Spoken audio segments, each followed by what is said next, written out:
China just activated a weapon that could erase every single U.S. aircraft carrier from the Pacific Ocean. Overnight. Not in a decade. Not after some future war. Right now. Today. As you watch this video, the People's Liberation Army Rocket Force has already deployed launchers capable of hitting American carriers at distances no U.S. defense system has ever been tested against. The price tag of the target? $13 billion. The cost of the missile that could sink it? $15 million. That math is about to break American naval strategy wide open. We're talking about the DF-27, China's brand new intercontinental anti-ship ballistic missile, confirmed operational by the Pentagon just 4 months ago in its 2025 annual report to Congress, released December 23, 2025. The most alarming defense assessment in a generation, and the American public barely noticed. Here's what the Pentagon actually said, word for word, buried inside 200 pages of classified and declassified analysis. China has fielded a conventional intercontinental ballistic missile with a dedicated anti-ship variant, range 5,000 to 8,000 kilometers. That means Chinese missile crews sitting in mobile launchers somewhere in the heart of mainland China can now aim at U.S. aircraft carriers patrolling near Hawaii, near Alaska, and in parts of the continental United States itself. No American ICBM has ever been designed to kill ships. China just became the first nation on Earth to field one that can. This is not a threat assessment. This is not a warning about future capabilities. This is a weapon that exists right now, confirmed operational, and the U.S. Navy has no reliable answer for it. Before we go deeper, what's your weapon of choice in naval warfare? Type A if you believe carrier strike groups still dominate the seas. Type B if you think missiles have already made flat tops obsolete. Drop your answer in the comments below. Let's set the stage. The United States aircraft carrier, the crown jewel of American military power. 100,000 tons of steel, nuclear-powered, capable of projecting American air power to any corner of the globe within days.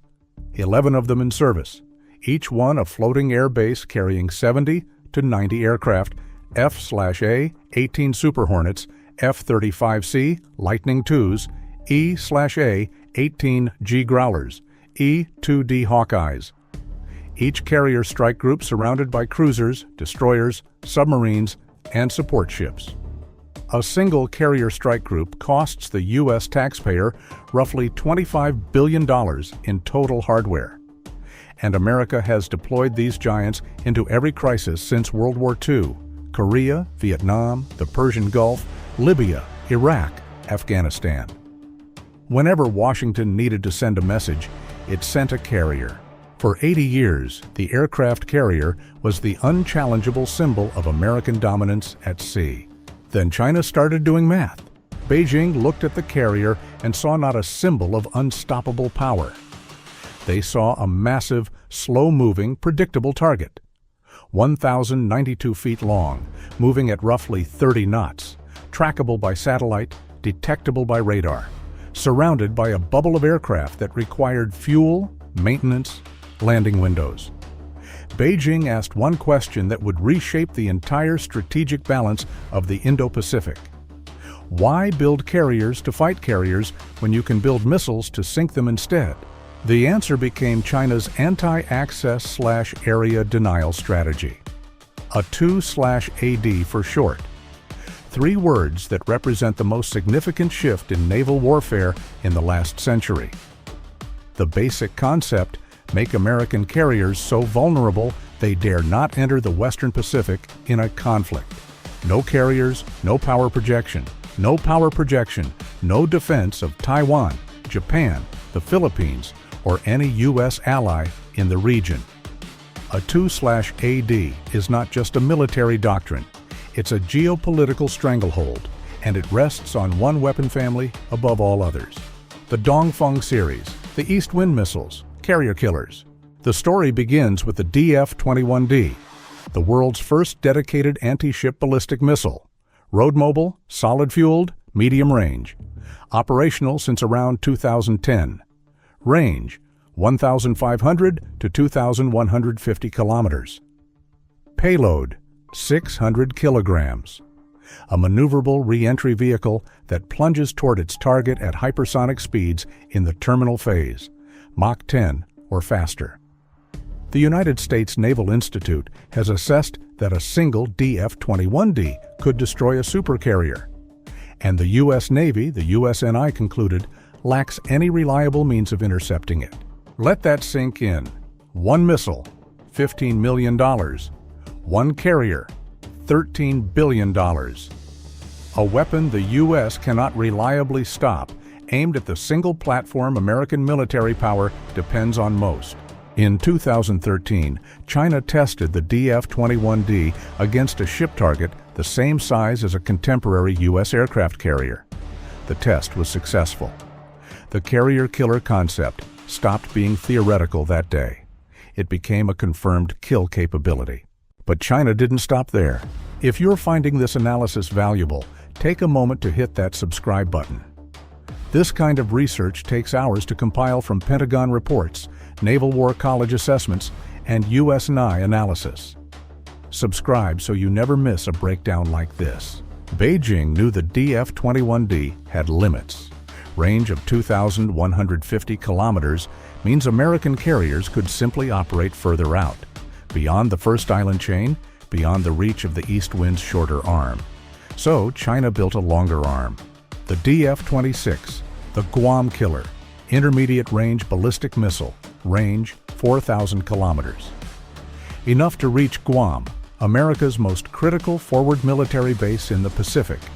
Enough to strike U.S. carrier groups operating from the second island chain. First unveiled at a military parade in September 2015, the DF-26 shocked U.S. defense planners. Unlike the DF-21D, the DF-26 is dual-capable. Its warheads can be rapidly swapped between conventional and thermonuclear configurations in the field. Conventional to nuclear, nuclear to conventional. The launcher crew can make that change on the roadside. That ambiguity alone is a nightmare for American commanders. If a DF-26 launches at a carrier, is it conventional, or is it the opening shot of nuclear war? The DF-26 carries a 1,200 to 1,800 kilogram warhead. It can devastate a carrier flight deck, disable propulsion, collapse the island structure, kill the nuclear reactors. One missile, one carrier. Potentially 5,000 sailors. By 2020, China demonstrated its willingness to use these weapons as coercive tools. In August of that year, Beijing fired both a DF-21D and a DF-26B into the South China Sea. A direct message to the United States Navy, which had been conducting freedom of navigation operations in Chinese-claimed waters. The launches came one day after Beijing accused the U.S. of sending a U-2 spy plane into a PLA no-fly zone. China was telling Washington something very specific. Your carriers are not safe here. They were demonstrating the capability and the will to use it simultaneously. Then came the DF-17, a different kind of weapon, a hypersonic glide vehicle, not a traditional ballistic missile, but a flat trajectory glider that skims the edge of the atmosphere at Mach 5 to Mach 10, maneuvering laterally and vertically. Traditional ballistic missiles follow a predictable parabolic arc. They go up, they come down. Defense systems like the Aegis Combat System, the backbone of U.S. Carrier Strike Group air defense, are optimized to track and intercept that predictable curve. Hypersonic glide vehicles shatter that assumption entirely. The DF-17 doesn't follow a predictable path. It glides, it maneuvers, it changes altitude and azimuth. The SM-3 Block 2A interceptor, the best anti-ballistic missile weapon in the U.S. Navy's arsenal, was not designed for this. The DF-17 was fielded operationally in 2020. It renders America's most advanced missile defense systems significantly less effective. But all of that, the DF-21D, the DF-26, the DF-17, that was the old threat. What would you have done as a U.S. Navy commander in 2020, knowing these weapons existed, knowing your carrier couldn't reliably be defended? Comment your answer below. Stay far back. Accept the risk. Push forward with new tactics? Tell us. Now we come to December 2025. The Pentagon drops its annual China Military Power Report. Page 85. A map, a graphic labeled Fielded Conventional Strike Capabilities. And there it is, the DF-27. Range coverage stretching 5,000 to 8,000 kilometers from mainland China. The arc sweeping across the entire Indo-Pacific, past Guam, past Hawaii, past Alaska, touching the continental United States. Professor Andrew Erickson of the Naval War College's China Maritime Studies Institute, the leading American expert on Chinese anti-ship missiles, told USNI News this was one of the most significant findings in the entire history of the Pentagon's annual China report. His assessment, China's ASBMs, now potentially extending to intercontinental ranges with the DF-27, pose a potent threat to surface ships across much of the Pacific. In effect, they constitute a new form of naval force. And further, the DF-27 has dramatically changed the naval balance between Washington and Beijing. China, think about an DF-27 launcher, a massive truck-mounted transporter erector launcher visible on Chinese social media in convoy footage published just weeks ago, rolling through city streets. Fires its missile. The DF-27 climbs to the upper atmosphere, then deploys its hypersonic glide vehicle. The HGV doesn't fall in a predictable arc. It glides, it maneuvers, at hypersonic speeds, at altitudes and trajectories designed specifically to defeat the standard missile interceptors aboard Aegis-equipped escorts. The carrier's Aegis destroyers fire their interceptors. SM-3 Block 2As, the best available, $27 million per shot. Against a maneuvering hypersonic glide vehicle that can change course mid-flight. The intercept probability is not zero, but it is not reliable. It has never been combat proven against a system like this. One missile gets through. One, it hits the flight deck of a Gerald R. Ford class carrier. 1,106 feet of nuclear-powered steel, $13.3 billion of American naval power. A 600 to 1,800 kilogram warhead detonating on a packed flight deck. Aircraft fueled and armed. Ordnance stored. Aviation fuel lines running beneath the deck. The blast, the fire, the secondary explosions. HMS Sheffield, USS Forrestal, the Moskva. We have seen what a single missile hit can do to a warship. 5,000 sailors. Don't miss what comes next. Make sure you're subscribed so you never miss an analysis like this one. But here is where it gets even more dangerous. The DF-27 is just one piece of a larger kill chain that China has spent 20 years and hundreds of billions of dollars constructing. A kill chain is a system of systems. It doesn't matter how lethal your missile is if you can't find the target. The ocean is vast. A carrier moves at 30 knots. Over 8 to 12 hours, that carrier could be anywhere within a circle 500 miles across. How does China find it? Satellites. China operates a constellation of reconnaissance satellites, radar imaging satellites, electro-optical imaging platforms, signals intelligence collectors, designed specifically to locate and track U.S. carrier strike groups. The PLA calls this the ISR architecture: intelligence, surveillance, reconnaissance. Updates every 90 minutes or less as satellites pass overhead. Over-the-horizon radar. China's OTH radar systems can detect large surface ships at ranges exceeding 3,000 kilometers. Not precise enough to guide a missile by themselves, but enough to cue satellite imagery. Enough to narrow the search box. Enough to begin the targeting sequence. Maritime patrol aircraft and drones.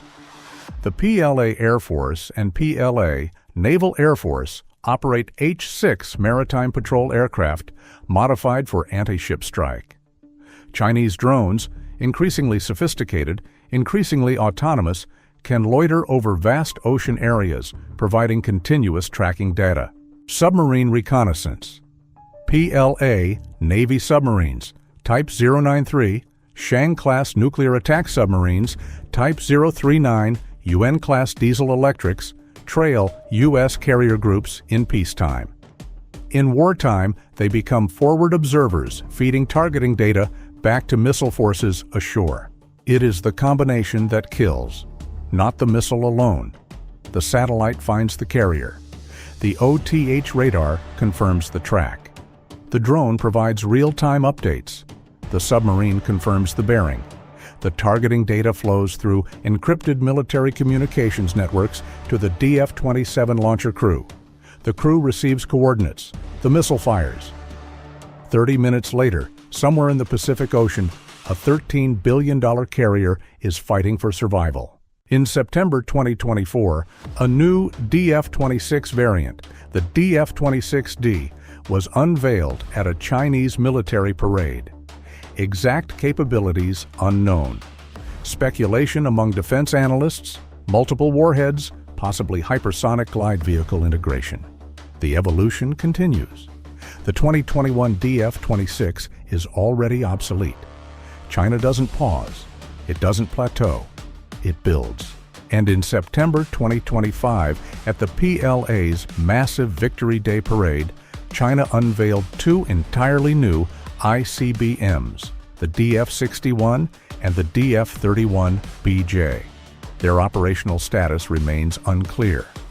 But the message was delivered on a parade ground in Beijing, watched by military attachés from every nation on Earth. This arsenal is growing, and it is not stopping. So what is the United States doing about it? The honest answer, working hard but without a clean solution.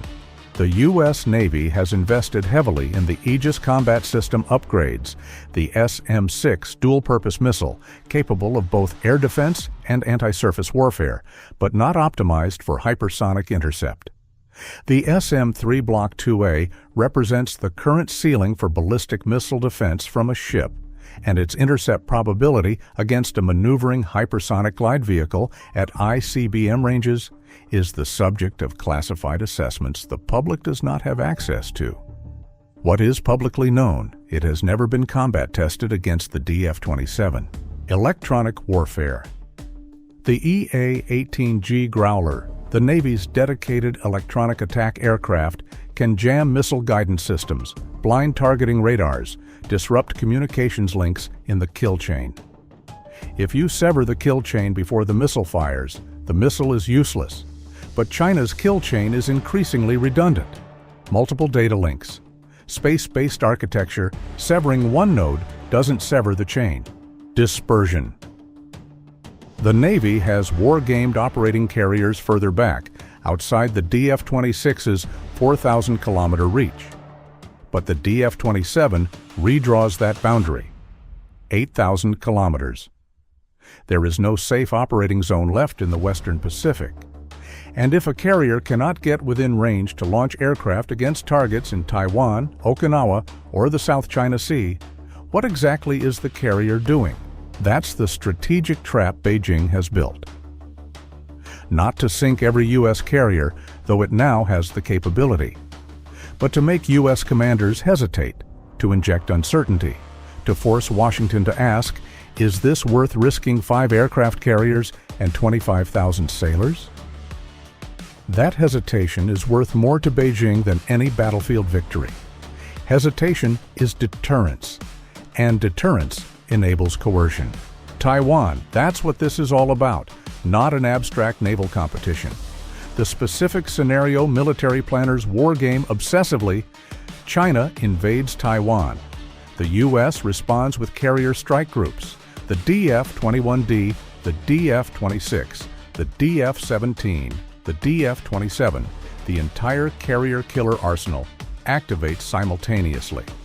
Mass salvo, not one missile, dozens. A carrier can maneuver against one incoming missile. It cannot maneuver against a saturation attack. Against 30 incoming missiles from multiple vectors, altitudes, and trajectories, the math of intercept probability collapses. Was the DF-27's deployment a strategic masterstroke by Beijing, or a sign of desperation, an acknowledgement that conventional military means can't match American carrier power? Was this a chess move or a bluff? Leave your thoughts in the comments below. The Moskva taught the world something in April 2022.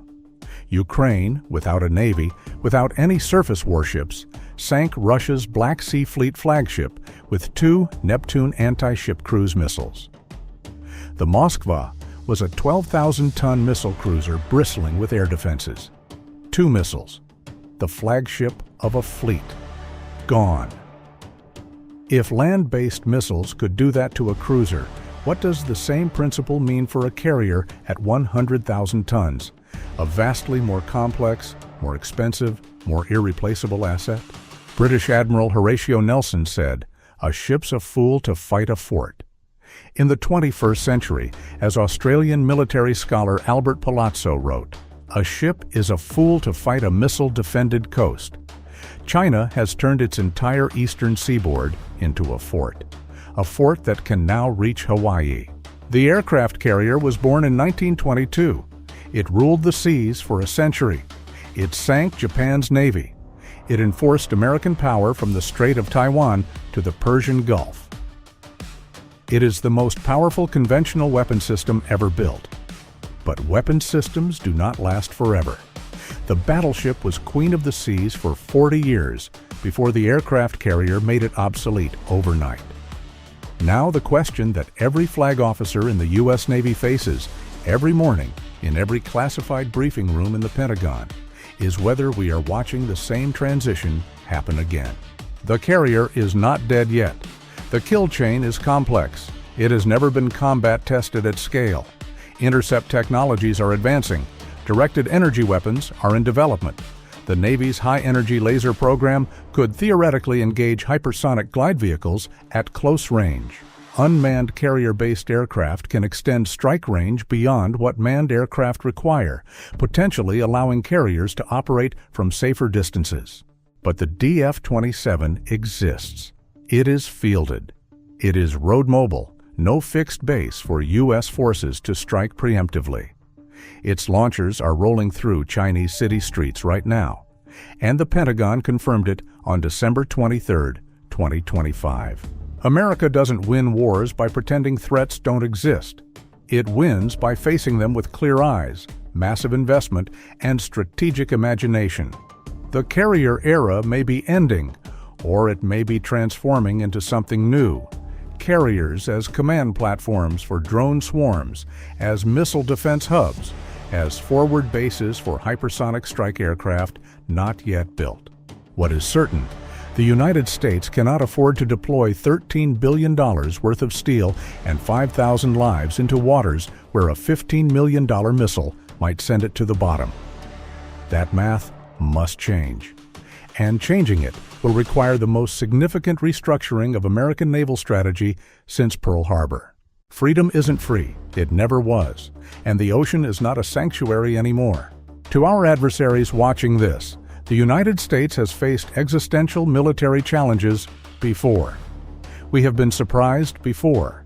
We have been outpaced in specific weapon systems before, and every single time, American industry, American ingenuity, and American will has answered the challenge. You have built a weapon that threatens our carriers. We see it. We are coming for the answer. And when we find it, it will be overwhelming. If this deep dive into the changing face of naval warfare opened your eyes, support the channel by giving this video a thumbs up and sharing it with someone who needs to understand what's happening in the Pacific. The stakes are real. The threat is real. And an informed public is the first line of defense. Was this the moment the carrier era ended, or just the opening move in a new arms race that America will ultimately win? Drop your answer in the comments, subscribe, hit the bell. This is Navy Force USA, and we'll see you in the next one.